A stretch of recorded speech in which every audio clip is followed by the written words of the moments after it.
Hey, so I've got my Raku kiln that I built the other day, and I'm doing some Obvara firing. So that means the Raku process, I'm taking it out at its peak temperature, which should be about 1600 degrees or 1560, which is really optimal. Bad news is my pyrometer is not working very well, so I don't have an accurate reading. So for today, I've just had to do it based off of the time. So here's a couple of pots that came out from the last firing. And this one turned out quite wonderful. I'm so pleased with it. This one did break, but that's life, I guess, huh? So what I'm gonna do is set this up. The propane setup is going in with the Venturi burner. So I have this open to oxygenate it a little bit more to get some more air in there. Here are the pots that I have that I'm about to fire.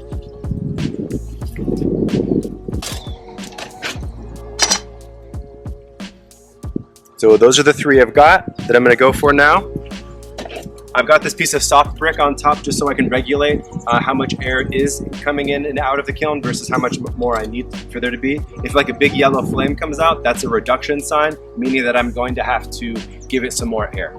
And that happened last time a little bit, and we had to act accordingly, pull the burner out a little bit. And we're just gonna get going.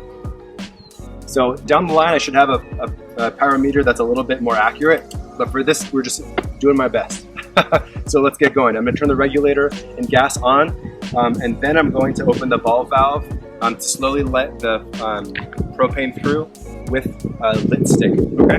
So the Obvara solution that I made is based off of yeast, flour, water, and sugar. And I have a short YouTube video that I made describing all of the process, and that link is on the screen now. You can click that if you're interested. And this needed to brew for at least 2 days. From what I've researched, 3 days is also fine, but a little bit past that, I think it kind of loses some of its fermentive power. Let's put it like that. So I think that 2 to 3 days is pretty optimal for an Obvara solution. All right, so here we go.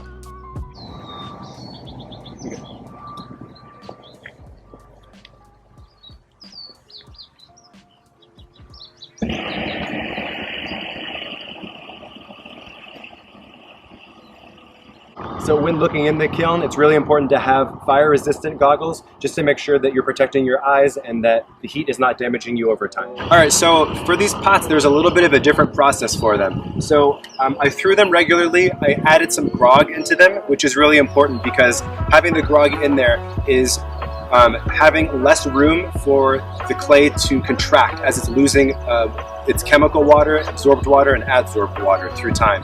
So by having that grog, you're preparing it to handle thermal shock a little better, so it's really important for that reason. And normally I would bisque fire to cone 04, which is 1945 degrees. But then I fired these pieces to cone 07, which is 1726 on my kiln. So it's a little bit of a lower fire, which is important because you want to have the quartz inversion happen, meaning that the clay turns into a ceramic material. And that happens, in the lower thousands. So this is kind of at the bottom of the bisque that it would happen. And that's really good because that keeps the surface porous, meaning that it's ready to absorb more of the effects with what you do with it after you take it out at its peak temperature. So that's really good because and I burnished these as well. So by giving it that really smooth surface, you're pretty much prepping it like a canvas.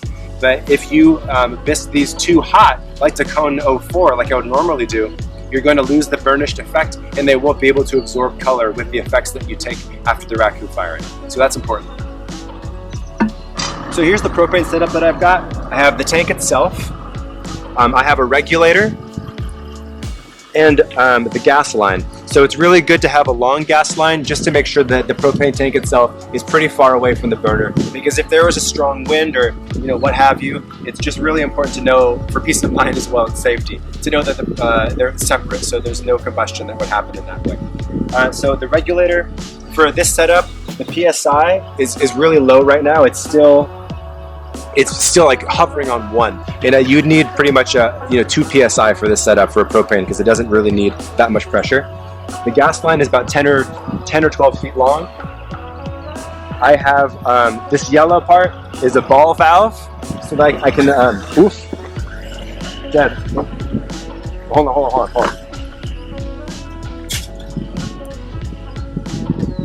Now it's going.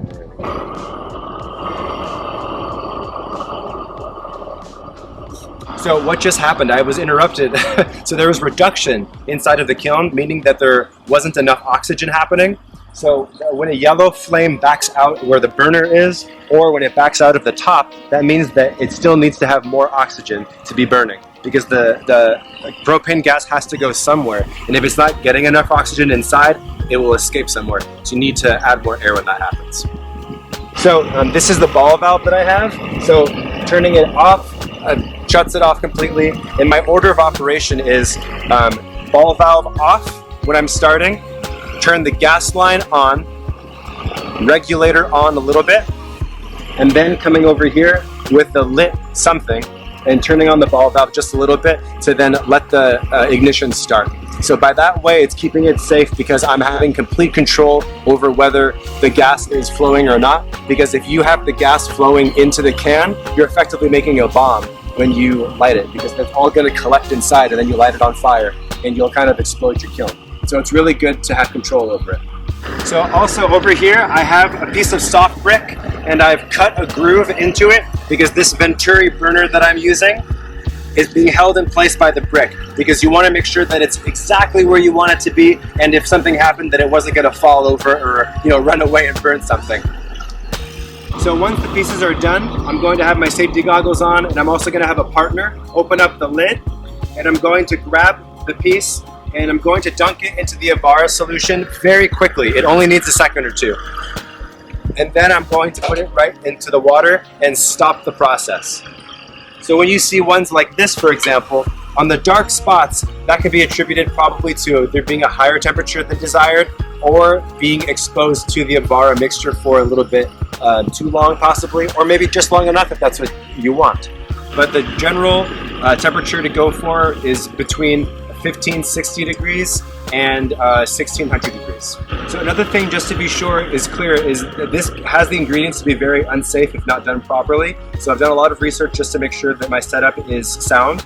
So some of the things you should look out for is make sure that you have an area that is not combustible. Like the area that I'm doing right now is all asphalt, and there's nothing that could possibly catch on fire if the burner got loose or if there was some sort of small explosion or something like that. And you want to make sure that your lines are connected properly. In all of the joins that I have a sealant which I applied inside to make sure that there were no gas leaks.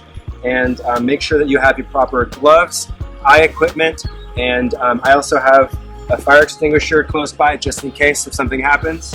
And all that just wrapped up in being in an environment that is also set up for any accident to happen. Hopefully it doesn't, but just to be sure, that's where I'm set up. Right. So it is dangerous, so definitely don't try it at home if you don't have the proper equipment or research that you have done to prepare yourself for handling.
All right, so here are the 4 that came out really, really well, actually. I was so pleasantly surprised. These 2 were definitely at a hotter temperature, so my barometer was not quite working, so I had to kind of gauge it off of time and to see how the fumes were coming out of the tank itself. So it was sort of an experiment. But I know these ones came out much hotter, but they came out beautifully. They have these really nice patterning over there. This one is probably my favorite. It's very striking. It has almost looks like, you know, wings of a bird or something like that. But we also use sugar to throw on these right before we put the Obvara on, just to add a little bit. So you see on some of these spots right there, those speckled points are from the sugar. It's actually a little sticky. But yeah, they came out really nicely. Almost like a toasted marshmallow or something. One of the special things about this one, I throw blindfolded every week on Reddit, and this is one of the pots that I made blindfolded. And on the bottom, it just, you know, the signature with the markings came out really, really nicely. Love the way that turned out. It's beautiful. So not all of them came out well, which is fine. It's part of the whole process. Considering the amount that I was firing, I'm actually pleasantly surprised with the amount that came out without breaking. So these 4, that ratio is really nice. But I had another 4 that did break. This one is a slight breakage. I think this happened from, you know, maybe bumping into the can when I was dunking it into the water tank. It's just how it goes sometimes. But still beautiful patterning. I do quite like it. And it's still going to be a really nice decorative piece. This one is sort of a car crash, but you know, a really beautiful thing. Like this collar almost is quite interesting. It's a kind of, you know, breaking down the whole notion of what it was, and it's giving another view to it, which I actually appreciate a lot. Like these little pieces are such a gorgeous little relic now. Like that one especially. Love that. This poor guy, oh man. Love the patterning on this one, came out so nicely, but it cracked pretty evenly on both sides. Maybe you can see the crack there. It goes down both sides pretty straight. So it's still intact physically, but this will shatter eventually. And last but not least, this thing, oof, still hot on the bottom. This one, you couldn't ask for a more interesting break, I think. That is kind of, you know, almost Phantom of the Opera mask. Pretty interesting. I love that break. And this is also one that I did blindfolded, so, you know, I kind of took some risk on it. And I fired it twice. First time it did not come out because I think I underfired it a little bit, let it dry out a little. I fired it again, and it slipped out of the tongs when it was being submerged in the water, hit the bottom of the can. I don't know if that's exactly why it broke like this, but it's definitely part of why. So, but they all came out. This was an incredible first test, and I'm just so thrilled at the whole experience, and I'm so happy for, you know, being able to share this with you. And thank you so much for watching. I hope this was interesting, informative, and I had a really good time. So see you next time. Thanks again.